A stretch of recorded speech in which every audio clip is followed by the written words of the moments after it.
Quizás uno de los que a mí más me encanta es este pasaje que vamos a estudiar. Juan capítulo 19, versículo 16 en adelante. Ustedes pueden decir, bueno, hermano, pero lo que estamos viendo ahí fue cruento. Es un cuadro difícil para nuestro Señor padecer y llegar a la muerte. Y en Hebreos capítulo 2 hay un versículo que dice que a Él le gustó la muerte por todos. Qué bueno, hermanos. Qué bueno cuando estudiamos esto. De hecho, en el capítulo 19, en el contexto estamos viendo cómo Cristo, después de la cena, después de haber estado reunidos con los discípulos, empieza parte por parte su padecimiento. Entró en un momento de juicio a través de los seres humanos. No cabe duda que dentro de todas las cosas y estos estudios que estamos viendo, la soberanía de Dios es manifiesta. Cualquiera puede decir, bueno, cuando los calvinistas enseñan acerca de la soberanía de Dios, no ven la responsabilidad humana. Pero aquí había mucha gente involucrada en el hecho de la muerte de Jesús. Y aquí es tan importante ver cómo Dios ha trazado los planes para la humanidad. Dios puso un camino, el único camino que puede llevar a la salvación a los seres humanos. Y ese camino es el Señor. No hay otro camino que pueda llevar al ser humano a la salvación. Pero para esto, Dios permitió que los seres humanos y aún Satanás mismo fuera usado para que Cristo fuera a morir en la cruz. El capítulo 19 de Juan no es tan enfático y no es fuerte como lo es Mateo, como lo es Lucas y como lo es Marcos. Pero Pilato, aquí, en este contexto, finalmente se dio ante el juicio, ante los judíos, y les dio lo que pedía. A veces, hermanos, podemos poner en tela de juicio la responsabilidad que tenemos nosotros ante los demás. Y en este caso, Pilato no tiene excusa delante de Dios, y en el juicio no tendrá excusa de decir, pero Señor, es que los judíos me obligaron a hacerlo.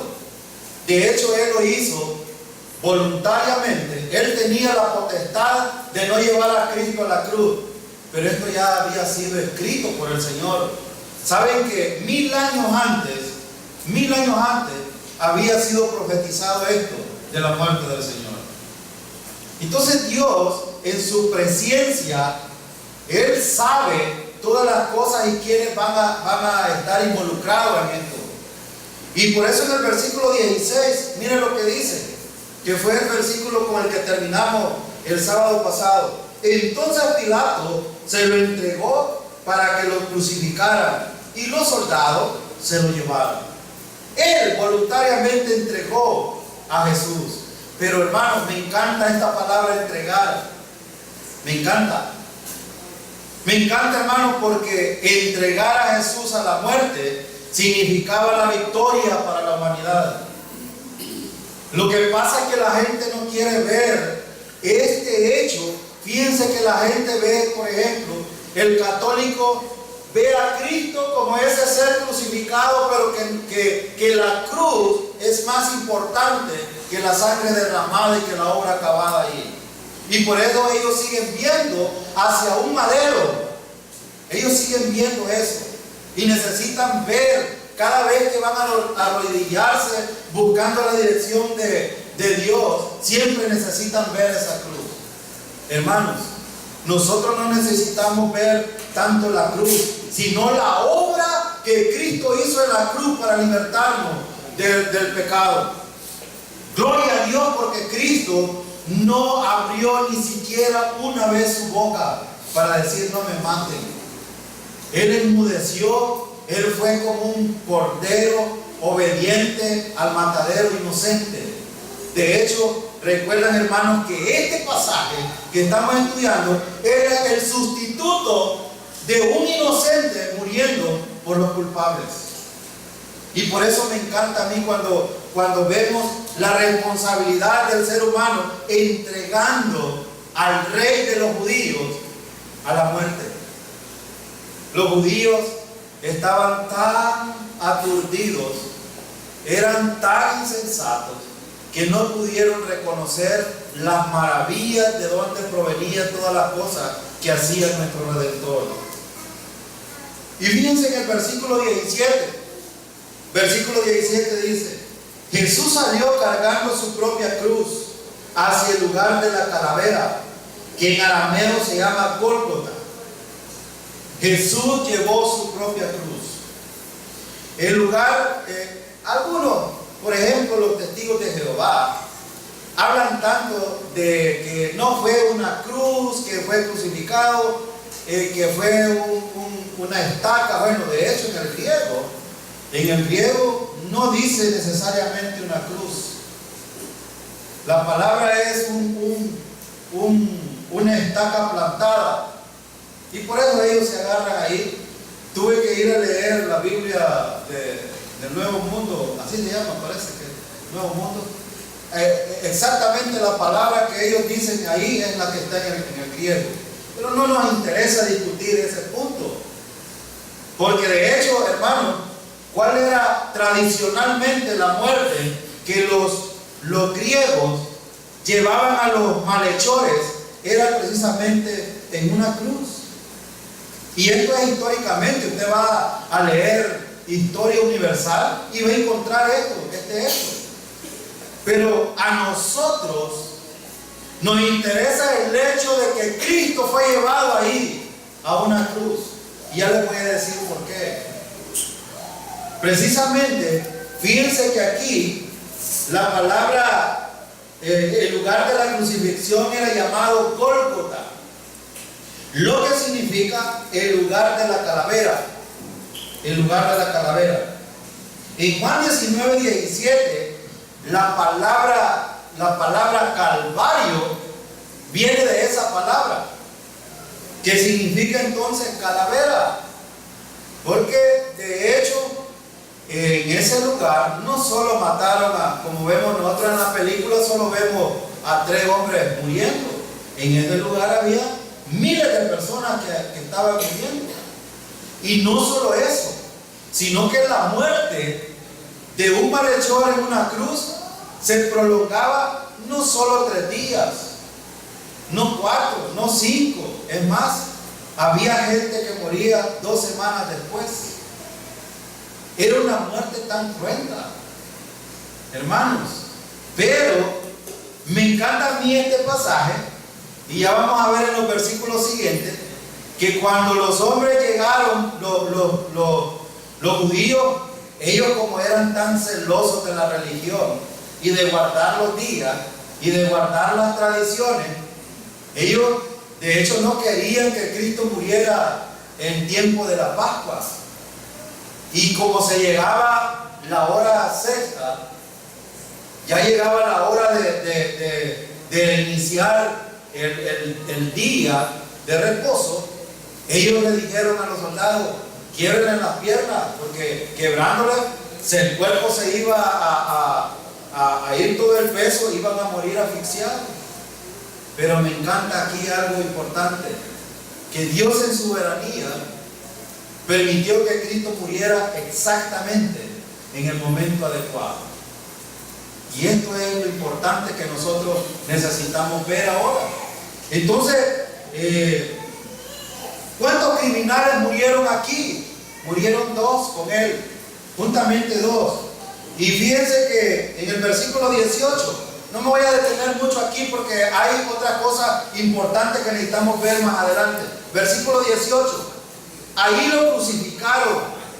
Si ustedes ven, no podemos estar discutiendo cosas que aquí dice. ¿Cómo dice la Biblia en el versículo 18? ¿Que lo colgaron o lo crucificaron? Evidentemente tuvo que ser una cruz. Y también hay una evidencia importante. Cuando Jesucristo, recuerdan a aquel discípulo que era muy incrédulo, Tomás, le dijo: mientras no vea yo los agujeros en sus manos y el costado, no voy a creer. Y el Señor le enseñó solo una mano, le enseñó las dos. Y fíjense que es más, en otros pasajes dice que usaron los clavos, no dice que usaron un clavo. Porque si lo hubieran crucificado de esta manera, a lo mejor solo hubieran usado un clavo. Pero como les dije, no nos vamos a detener a hablar de esto, porque no nos interesa ese punto. Nos interesa el hecho de la muerte de Cristo y el significado que tiene para nosotros. Eso es lo importante. Ahora, dice aquí, ahí lo crucificaron y con él a otros dos, uno a cada lado y Jesús en medio. Versículo 19. Pilato mandó que se pusiera sobre la cruz un letrero en el que estuviera escrito: Jesús de Nazaret, Rey de los judíos. Quiero detenerme un poco en esta expresión, porque cuando los criminales eran crucificados, todos los criminales, era una tradición o era una costumbre de los romanos, de los griegos, poner una inscripción sobre la cruz diciendo por qué estaba muriendo ese malhechor. Y aquí hay algo bien importante acerca de la muerte de Cristo. Por eso es que cuando los criminales eran crucificados, a menudo el cargo o la acusación era escrita sobre su cabeza. Por ejemplo, si alguien estaba muriendo por ladrón, en la inscripción decía: este está muriendo por ladrón. Si era por homicida, por homicidio. Ahora la pregunta es: ¿por qué mataron a Jesús? Porque él dijo que era el Rey de los judíos. Hermanos, y no solo lo dijo, sino que era el Rey de los judíos. Era el Rey. Lo que pasa es que era y fíjense que Pilato se estaba desquitando con los romanos aquí, con los judíos sobre todo. Porque fíjense que en el versículo 20, mire lo que dice: muchos de los judíos lo leyeron, porque el sitio en que crucificaron a Jesús estaba cerca de la ciudad. El letrero estaba escrito en arameo, latín y en griego. Estaba escrito en 3 idiomas. La pregunta es: ¿por qué? Bueno, voy a decirles algo importante. El idioma local en Palestina, ¿cuál era? Hebreo o arameo. Era el idioma local. La lengua común de todo el imperio romano era griego. Y el idioma oficial o legal era latín. Por lo tanto, Pilato atinadamente escribió la inscripción en los 3 idiomas. Pero hay un propósito. ¿Cuál creen ustedes que era el propósito por el cual estaba escribiendo esto Pilato? Él dijo: Jesús de Nazaret, Rey de los judíos. Y los judíos, cuando lo leyeron, fueron a reclamarle. Miren la osadía, o sea, el ser humano, hermano. Por eso aquí quiero decir algo bien importante. Al ser humano no le queda excusa ninguna de quién verdaderamente es Jesús de Nazaret. A nadie le queda excusa. Y todo aquel que rehúsa creer en Cristo es responsable de esto. Porque los judíos no solo habían escuchado de Jesucristo que era el Rey. Pilato mismo se lo remarcó en sus ojos y se lo restregó y les dijo: este es el Rey de los judíos. A ellos no les gustó. Miren el versículo 21. Le dijeron: no escriba Rey de los judíos. Protestaron ante Pilato los jefes sacerdote judío. Era él quien decía rey de los judíos. Ahora, hermano, cuando usted predique el evangelio, la gente no tiene excusa de decir, bueno, es que el hermano Luis es el que predica, él es el que dice eso. Hermano, ¿quién es el que dice el mensaje correcto, la manera correcta, la obra correcta y el único camino correcto para llegar a Dios y tener comunión con Él? Es Dios. Cuando ellos estaban diciendo eso, estaban fallando a la palabra de Dios. Génesis capítulo 3 versículo 15, ¿qué dice? Desde la antigüedad, más o menos unos 450 años, Dios ya había dicho que de la simiente de la mujer iba a venir el que iba a aplastar la cabeza de la serpiente. Y que él solo iba a pegar, bueno, de hecho aquí en la crucifixión de Cristo, solo era un mordisco de Satanás. Él estaba contento.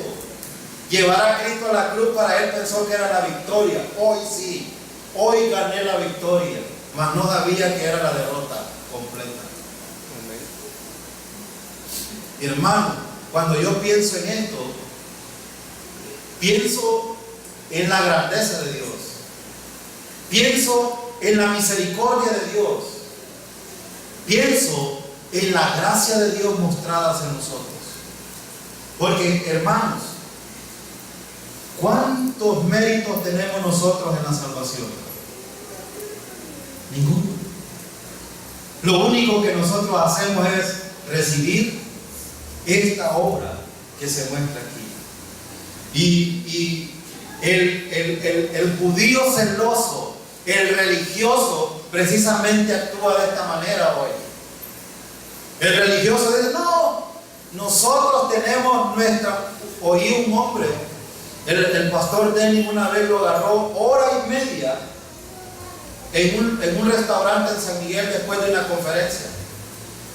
Un religioso de aquí de Chapaltique le dijo, no, nosotros creemos nuestra propia doctrina y nosotros creemos que necesitamos luchar, perseverar hasta el fin, obrar, regenerarnos, y le dijo un montón de falsas doctrinas.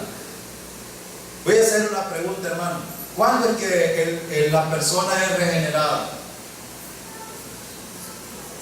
¿Cuándo? ¿Cuándo es regenerada? En el momento de la salvación. Recuerda, ya estudiamos esto. Juan capítulo 3, Nicodemo le dijo al Señor, ¿cómo puede hacerse esto? Cuando el Señor le dijo, te es necesario nacer de nuevo. Él está hablando de la regeneración. Nacer de nuevo, es más, le dijo a Jesús, le dijo, así como la serpiente fue levantada en el desierto, así es necesario que el Hijo del Hombre sea levantado. Versículo 15, para que todo aquel que en él cree no se pierda, mas tenga. La regeneración sucede en el momento de creer que lo que Cristo hizo levantado en la cruz es suficiente, no necesita nada más. Pero el calvinismo se ha metido tanto en las iglesias hoy. Cuando ustedes oyen, por ejemplo, que necesitas perseverar hasta el fin, es calvinismo.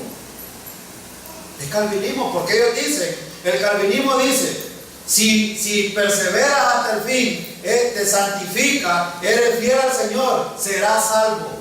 Y el arminianismo dice que si no naciste de nuevo, si no perseveras hasta el fin, es que nunca fuiste salvo.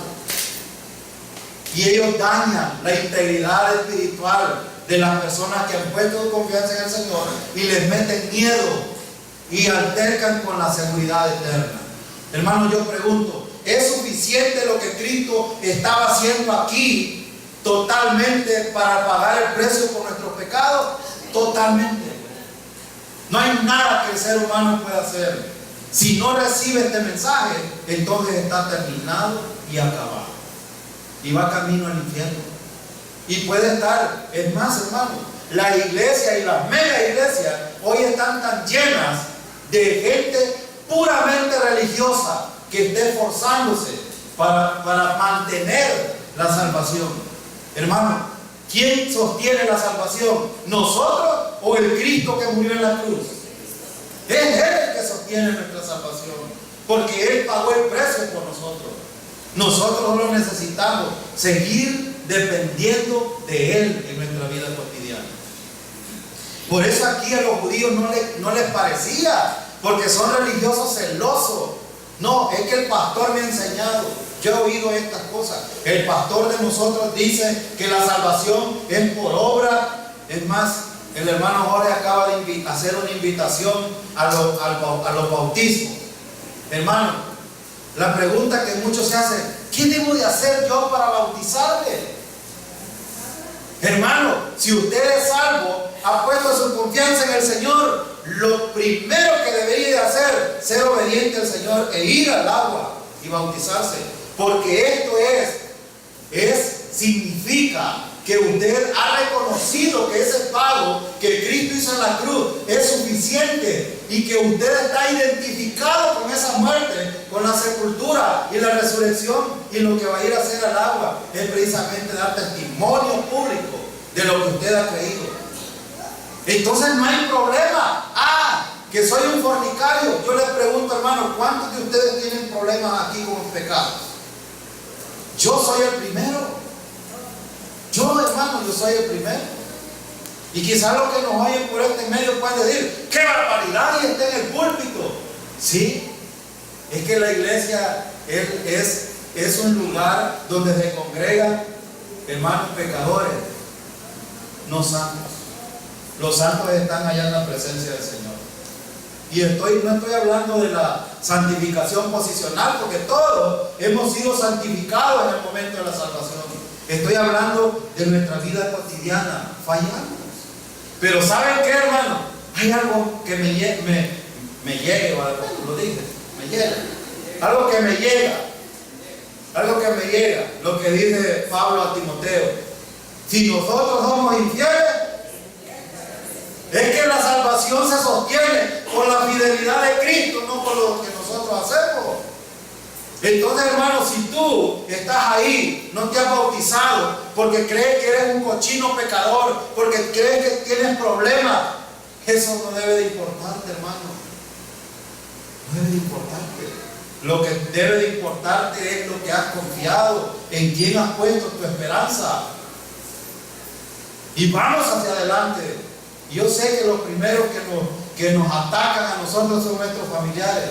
Dirían: no, hombre, ¿cómo vos mirás vida que vivís? ¿Cómo vas a ir al agua? Es que el agua no tiene absolutamente nada de místico, hermano. Yo oí un testimonio aquí de un pastor que pasó por esta iglesia diciendo de que a los niños los sacaban del agua porque iban los pecados de los que se bautizan. Es una gran mentira. Los pecados de los que se bautizan ahí fueron pagados en la cruz del Calvario, y el pasaje que estamos viendo. Gloria a Dios, hermanos, que fue de esta manera, porque si no, no habría ninguna manera que el ser humano podría pagar. Y los judíos eran tan celosos en esto que aún le dijeron: no le pongas esa inscripción, mejor ponle que él dijo que era el rey de los judíos. No lo aceptaron. Hermano, si hay alguien aquí que aún no ha aceptado a Cristo realmente, yo quisiera que hoy se fuera convencido que el precio que Cristo pagó en la cruz es suficiente, y que tenemos problemas en nuestra vida cristiana. Es verdad. Dios quiere que nosotros vayamos renovándonos, cambiando nuestra manera de pensar, y Él va trabajando en nuestro interior. Mientras este cuerpo se va haciendo viejo, el interior se va a ir renovando. Pero eso lo va a hacer el Señor cuando tú decidas que Él actúe en tu vida. Tú no lo puedes hacer. Entonces, ellos le dijeron: no escriba al rey de los judíos. Y de hecho, Él es el rey de los judíos. Ahora, ¿querían los judíos que esto fuera escrito? No. ¿Lo cambió Pilato, hermano? Miren el versículo 22. Dice el 22: lo que es escrito, escrito queda, les contestó Pilato. Ahora, le guste o no le guste, por ejemplo, aquí quiero decir algo importante. Cristo ha sido rey desde antes de la fundación del mundo. Y para aquellos que quieren hacer a Cristo rey de su vida, déjenme decirles de que Él es el rey y ha sido rey por todos los siglos. Hay algunos que invitan a la gente, el calvinismo hace esto, pasan a la gente, oran una oración y digan, entre en mi corazón, piden a Cristo entrar en su corazón, lo hacen rey y señor de su vida. Hermano, Él siempre ha sido rey, Él siempre ha sido el Señor. Y desde el momento que creemos, hermanos, Él es el Señor para siempre. Recuerdan, yo cuando veo esto, cuando Pilato le remascó esto, esta fue una manera que Pilato se desquitó con los judíos, porque realmente Pilato en cierta manera no quería matarlo, pero por conveniencia con los hombres. Y esto nos puede pasar a veces por amistades, por cuestiones personales. A veces ponemos en tela de juicio el evangelio por conveniencia, pero esto no debe de ser así. Él es el rey, Él es el Señor de señores, le guste a quien no le guste. El Señor Jesucristo es Rey de reyes y Señor de señores. Y el que no lo tome así, entonces no se considera un siervo del Señor. Vuelvo a recalcar, hermanos, nosotros hemos sido llamados para ser solamente siervos del Señor. ¿Y que vamos a tener una herencia en el futuro? Sí. ¿Y que somos hijos de Dios? Sí. ¿Y que vamos a estar en la eternidad? Sí. Pero no es el mérito nuestro, es el mérito de nuestro Redentor. Ahora, déjenme decirle algo importante. Versículo 23. Mira el 23. Cuando los soldados crucificaron a Jesús, tomaron su manto y lo partieron en 4 partes, una parte cada uno de ellos. Tomaron también la túnica, la cual no tenía costura, sino que era de una sola pieza, tejida de arriba hacia abajo. Entonces los soldados romanos hicieron algo que Dios había dicho que haría mucho antes de que sucediera. En Juan 23 y 24 nosotros vemos que esto lo había sido anunciado 1000 años antes de que sucediera. Y lo dijo David. ¿En qué capítulo de Salmo? Capítulo 22, versículo 18. Voy a invitarles a que vayan a ese versículo. Miren, aquí hay un cumplimiento de muchas profecías. Salmo capítulo 22, 18. Miren lo que dice el Salmo capítulo 22, 18. Dice el 18. Se reparten entre ellos mis vestidos y sobre mi ropa hecha suerte. Ya había sido anunciado. Este salmo fue escrito 1000 años antes de que esto sucediera. Y aquí exactamente se estaba cumpliendo lo que la escritura decía. Ahora, ¿dónde estaba el problema? ¿Los soldados romanos entendían las escrituras? No, ellos no, ni siquiera la leían, creo yo. Los judíos sí, ellos la leían. Sin embargo, aquí eran los romanos los que estaban cumpliendo la escritura en esta profecía. Los soldados romanos ignoraban esto, pero sin embargo la cumplieron perfectamente. Quitaron su túnica,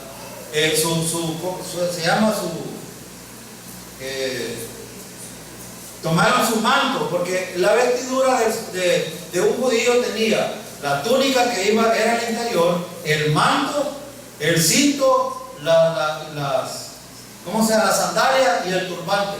Eran las 5 cosas que tenía la vestidura del judío. A Jesús se le fue quitado la túnica y también se le fue quitado su manto. Por ende le quitaron su cinturón, su sandalia y su turbante. Es decir, ¿cómo quedó Cristo, hermano, en la cruz? Desnudo. ¿Qué les parece a ustedes, hermanos, considerar esta muerte de Cristo en la cruz? era la muerte más bochornosa. Y cuando decimos desnudo, hermano, no es que tenía estamos hablando desnudo, era desnudo. ¿Qué les parece? Ahora, quiero que reflexionemos por un momento esto. Jesús no solo fue a la cruz, sino que antes de ir a la cruz padeció muchas cosas. Lo injuriaron, lo maldecían, lo escupieron, lo abofetearon, le dieron latigazos de diversas maneras. Es más, hermano, fue desfigurado. Jesús estaba totalmente, era un monstruo, era irreconocible. Lo que pasa es que cuando vemos la película de Mel Gibson, nosotros vemos una pequeña reseña de lo que era la muerte. ¿Qué les parece a aquellos que quieren salvarse, ir a morir de esta manera para pagar el precio por sus pecados? Y aunque pasara eso, jamás podría. Porque de hecho, el Cordero de Dios era el único que podía quitar el pecado de la humanidad. Y ese fue elegido desde antes de la fundación del mundo, desde antes que Dios creara el mundo. Dios había en su presencia entendido el problema del ser humano desde todos los tiempos. El hermano Jorge acaba de explicar en ese diagrama que ustedes ven en la pizarra el problema del hombre en el reino milenial. En el reino milenial va a haber pecado. En el reino milenial van a haber muertes. ¿Y debido a qué, hermanos? ¿Debido a qué? Debido al pecado. Debido al pecado. Es más, van a tener a Cristo como rey ahí. Él les va a enseñar la palabra. Tendrán el testimonio de la gente que pasó de la tribulación viva y les van a contar toda la historia a estas nuevas generaciones. Pero aún así, cuando los 1000 años se cumplan, Satanás va a ser suelto y millares de millares se van a rebelar en contra de Jesús. Esto es lo mismo que hemos visto y estudiado en Juan capítulo 4 en adelante acerca de Judas. Judas, hermano, estuvo con el rey de reyes, con el maestro de maestros, estuvo con el mensaje correcto, anduvo con él. ¿Y saben qué pasó? Se perdió. Entonces, no podemos ser como los calvinistas. Dios es soberano, pero también hay responsabilidad humana de medio de todo. La gente en la tribulación, en todos los tiempos de la historia, la gente que no ha puesto su confianza en el Señor es responsable de ello. Dios no es responsable de las decisiones.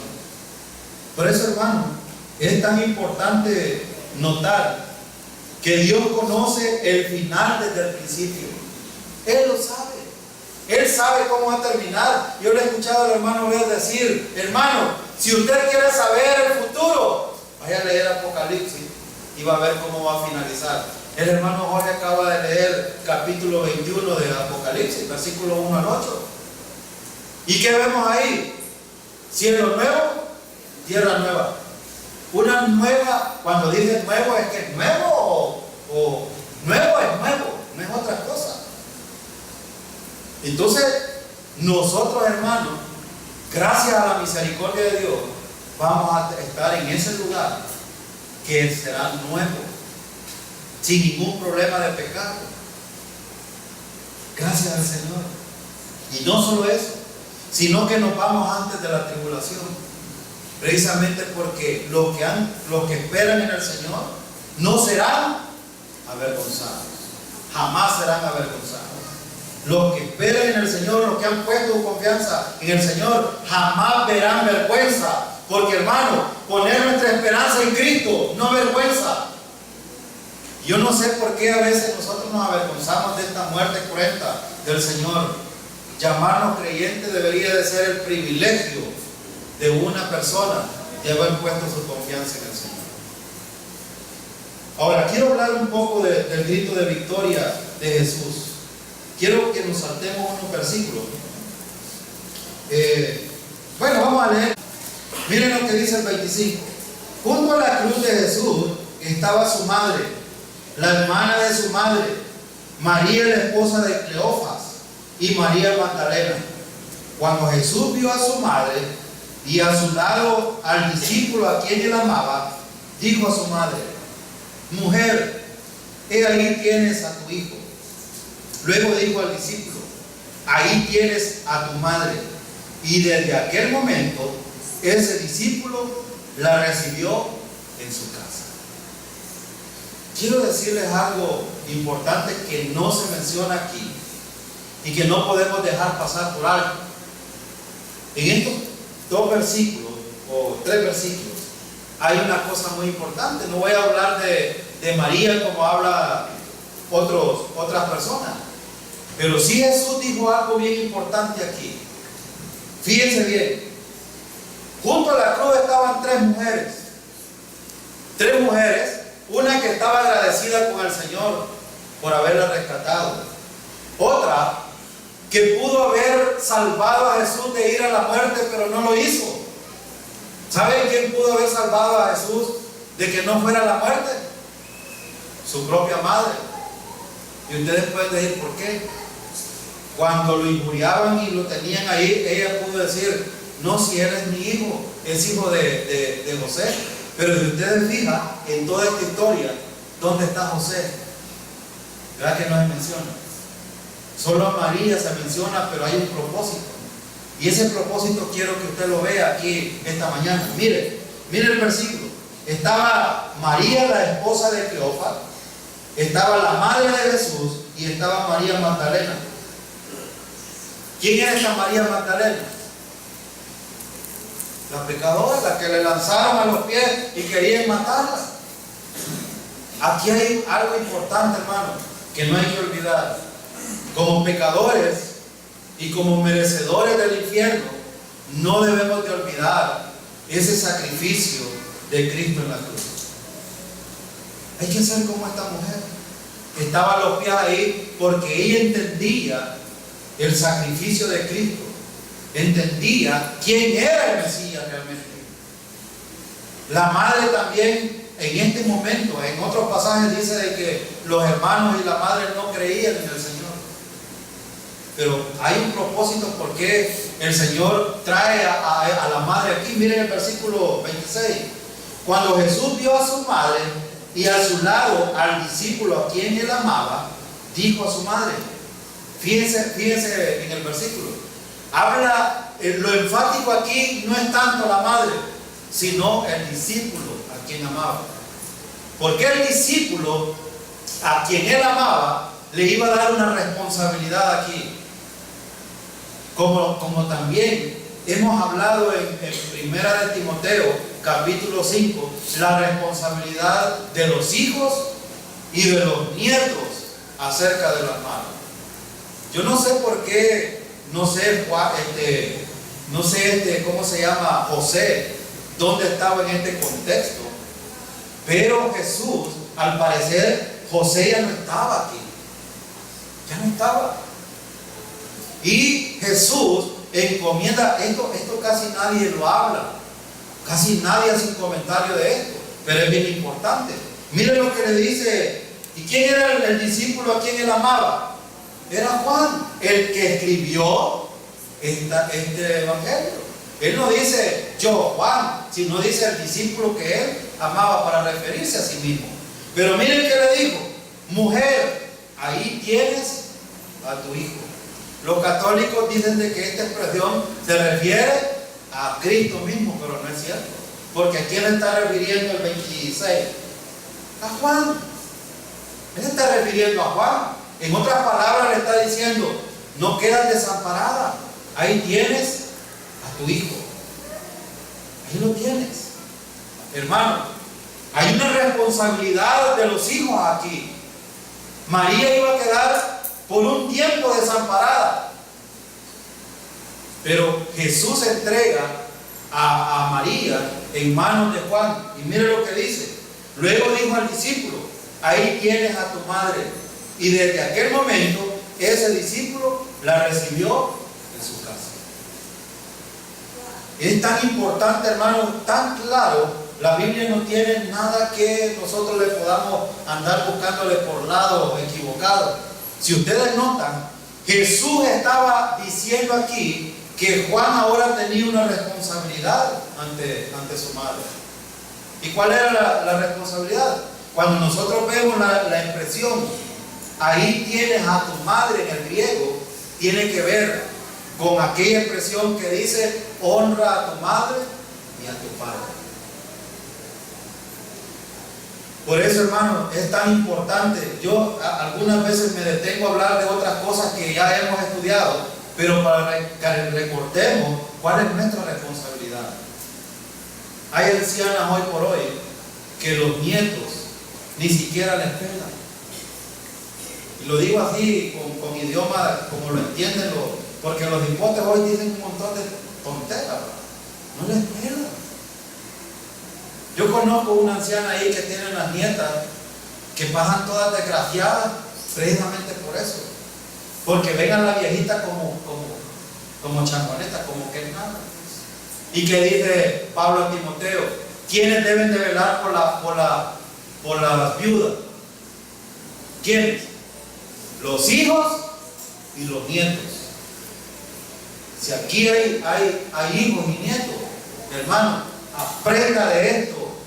Aprenda. Si usted quiere ser bendecido por el Señor, y no estoy vendiendo el evangelio de la prosperidad, pero Dios puede bendecir a aquellos hijos y a aquellos nietos que honran a sus abuelas o a sus madres. No solo acordarse del día del cumpleaños, como algunos lo hacen. No solo acordarse, no, es que ellas tienen necesidades. Tienen necesidades a diario. Y yo, lamentablemente, una anciana esta semana se enfermó y no había quien por ella. Y los hijos viven ahí, cerquita. De gravedad. Andaban buscando quién se la llevara para el hospital porque los hijos no querían. Yo, ojalá que entre nosotros no vaya a suceder esto. Ojalá. Cuando la expresión dice, ahí tienes a tu madre, ¿qué hizo Juan? La recibió en su casa. ¿Pero para qué la recibió? Para cuidarla, para atenderla, para proveerle. Hermano, no hay que olvidar esto. La bendición. Yo hablaba con alguien hace un tiempo que fui, la última vez que fui a Estados Unidos.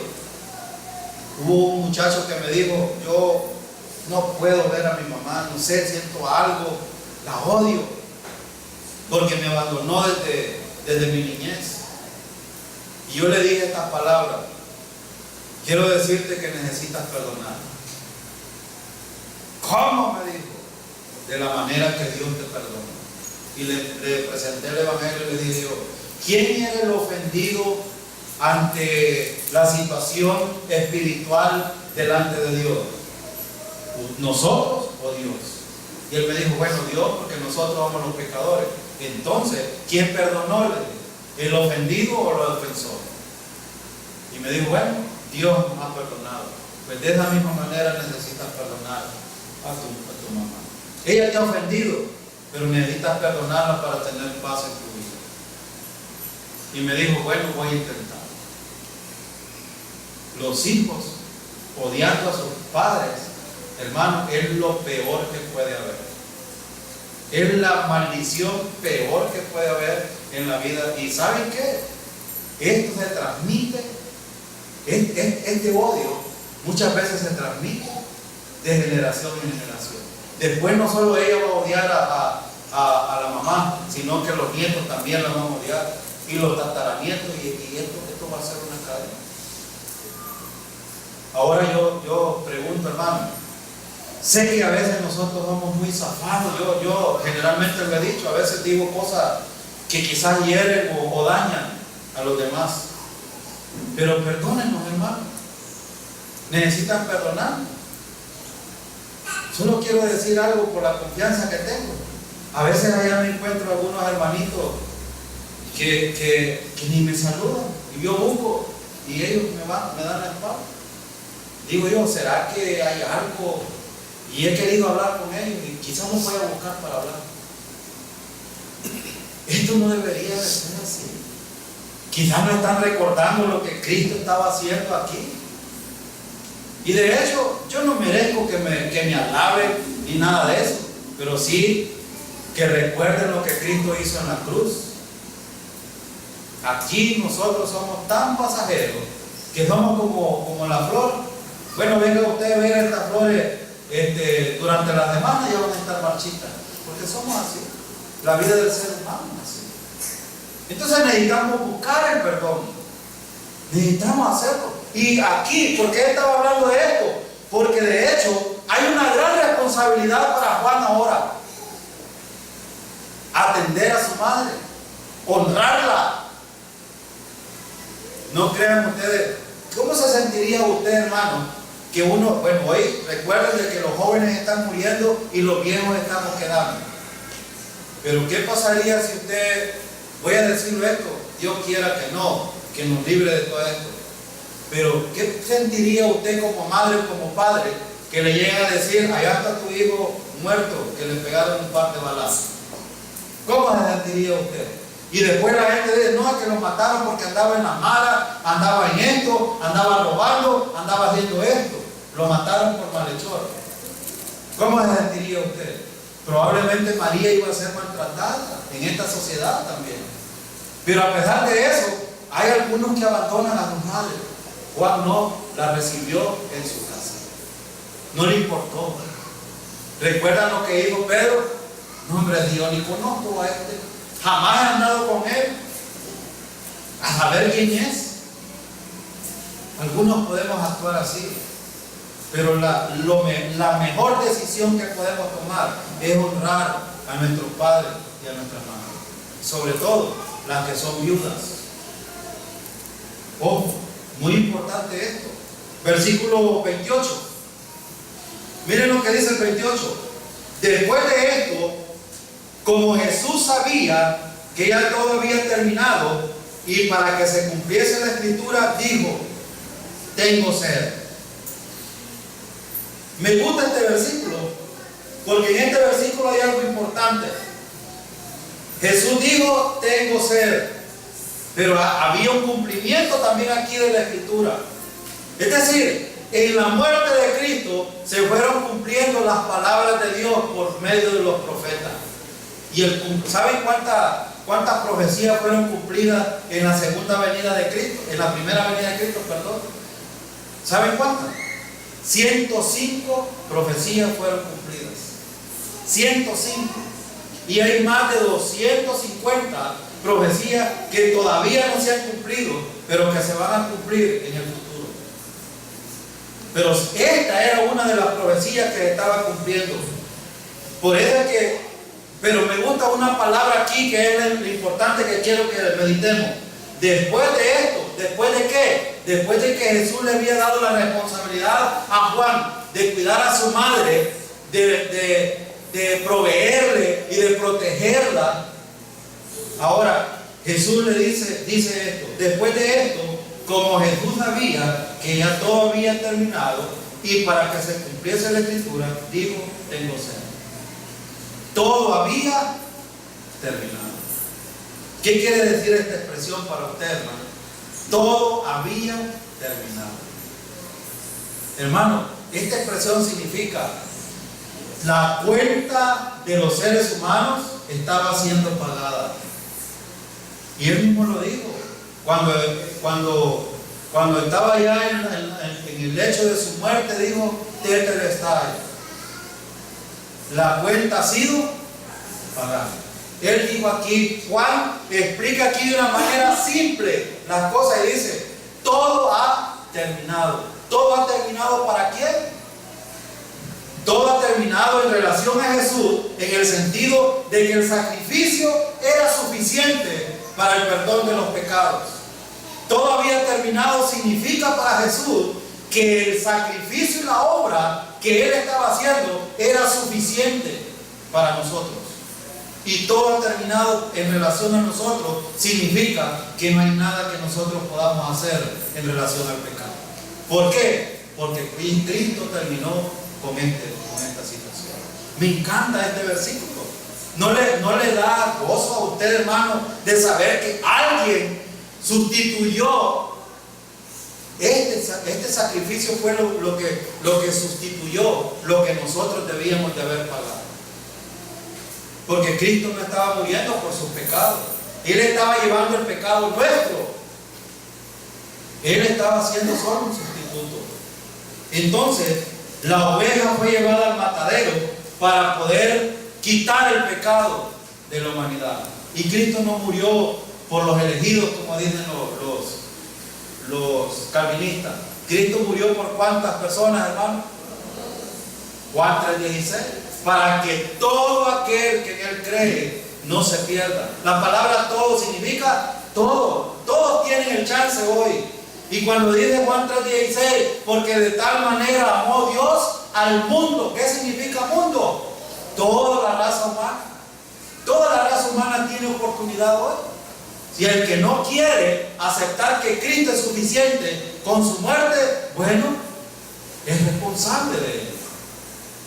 Pero Dios no es responsable de que alguien, Dios elige a los que eligen creer en Cristo. Y esto es una verdad. Y usted y yo hemos elegido creer en Cristo y ser salvos en el futuro. Esto implica que vamos a tener muchos problemas en nuestra vida. Sí, hay muchos problemas. Vamos a tenerlos.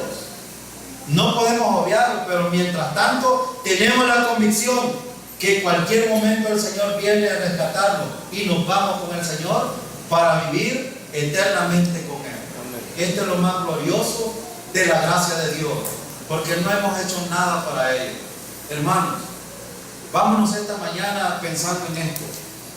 Lo que Cristo hizo es totalmente suficiente para nuestra justificación, para nuestra santificación y nuestra glorificación. Necesitamos vivir nuestra vida cristiana dependiendo del Señor. Eso sí le encanta al Señor. Y usted quiere saber, bueno, Señor, ¿qué hago para agradarte? Bueno, confíe en el Señor solamente. Sin fe es imposible agradar a Dios. Si usted quiere vivir la vida cristiana y agradar a Dios, entonces dependa del Señor, y el Señor tendrá en sus manos todas las cosas como las tiene hasta el día de hoy. Amén, hermano. Dio su vida para darnos vida, y los buenos siervos van y lo predican. Mientras tanto otros se aprovechan de todo el trabajo que ha costado vidas. Por dinero cantan, brincan, gritan, cuando hacen sus reinos se creen estrellitas. Valen más que nadie los provoque, y que mejor me calle porque me pueden quemar. Se vende el Cristo que da la vida.